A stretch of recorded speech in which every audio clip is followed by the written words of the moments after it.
ನೀವು ಪಾಸಿಟಿವ್ ಆಗಿದ್ದಾಗ, positive mind set ಅಲ್ಲಿ ಇದ್ದಾಗ ಕೆಲವೊಮ್ಮೆ ಏನಾಗುತ್ತೆ, ಬೇರೆಯವ್ರ ಜೊತೆ ಮಾತಾಡ್ಬೇಕಾದ್ರೆ ಅವ್ರೇನಾದ್ರೂ ನೆಗೆಟಿವ್ ಆಗಿ ಮಾತಾಡ್ತಾ ಇದ್ರೆ ನಿಮ್ಮ ಬಾಡಿನೇ ನಿಮ್ಗೆ ಹೇಳ್ಬಿಡುತ್ತೆ ಅವ್ರ ಜೊತೆ ಮಾತಾಡ್ತಾ ಇರೋದು ನಿಮ್ಗೆ ಇಷ್ಟ ಆಗ್ತಾ ಇಲ್ಲ ಅಂತ. ಹೇಗೆ ಅಂತ ಗೊತ್ತಾ? ಹೇಳ್ತೀನಿ ನೋಡಿ. ಸಪೋಸ್ ನೀವ್ ಯಾರೋ ಒಬ್ಬರ ಜೊತೆ ಮಾತಾಡ್ತಾ ಇದ್ದೀರಾ, ಅವ್ರು ಸುಮ್ಮನೆ ನೆಗೆಟಿವ್ ಆಗೇ ಮಾತಾಡ್ತಾ ಇದ್ದಾರೆ, ನಿಮ್ಗೆ ಅದು ತುಂಬಾ ಇರಿಟೇಟ್ ಆಗ್ತಾ ಇದೆ. ಅವಾಗ ಏನಾಗುತ್ತೆ, ಫಸ್ಟ್ ನಿಮ್ಮ ಮೂಗಿನ ಮೇಲೆ ಇಲ್ಲಿ ನವೆ ಆಗುತ್ತೆ.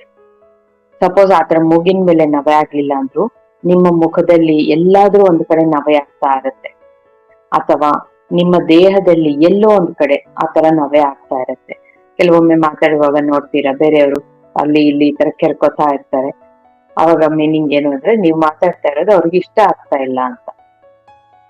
ಸೊ ಇನ್ ಮುಂದೆ ನಿಮ್ಮ ಎನರ್ಜಿನ ನೀವು ಹೇಗ್ ಕಾಪಾಡ್ಕೋಬೇಕು ಅಂದ್ರೆ, ನೀವು ನೆಗೆಟಿವ್ ಆಗಿರೋರ್ ಜೊತೆ ಮಾತಾಡ್ಬೇಕಾದ್ರೆ ನಿಮ್ಮ ಬಾಡಿ ನಿಮ್ಗೆ ಆತರ ಸಂಕೇತ ತೋರಿಸಿದಾಗ ಸೈಲೆಂಟ್ ಆಗಿ ಮಾತಾಡೋದನ್ನ ನಿಲ್ಲಿಸ್ಬಿಟ್ಟು ಅಲ್ಲಿಂದ ದೂರ ಹೋಗ್ಬಿಡಿ.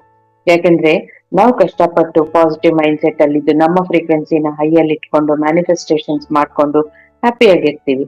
ಆದ್ರೆ ಯಾರ್ಯಾರು ಬರ್ತಾರೆ, ಅವ್ರ ಜೊತೆ ಮಾತಾಡಿ ನಮ್ಮ ಫ್ರೀಕ್ವೆನ್ಸಿ ಡೌನ್ ಮಾಡ್ಕೊಂಡು ನಮ್ಮ ಮ್ಯಾನಿಫೆಸ್ಟೇಷನ್ಸ್ ನಾವೇ ಅಡೆತಡೆ ಮಾಡ್ದಂಗ ಆಗುತ್ತಲ್ವಾ. ಹಾಗಾಗಿ ಇನ್ನು ಮುಂದೆ ಬೇರೆಯವ್ರ ಜೊತೆ ಮಾತಾಡ್ಬೇಕಾದ್ರೆ ನಿಮ್ಮ ಎನರ್ಜಿನ ನೀವೇ ಕಾಪಾಡ್ಕೊಳ್ಳಿ ಈ ರೀತಿ.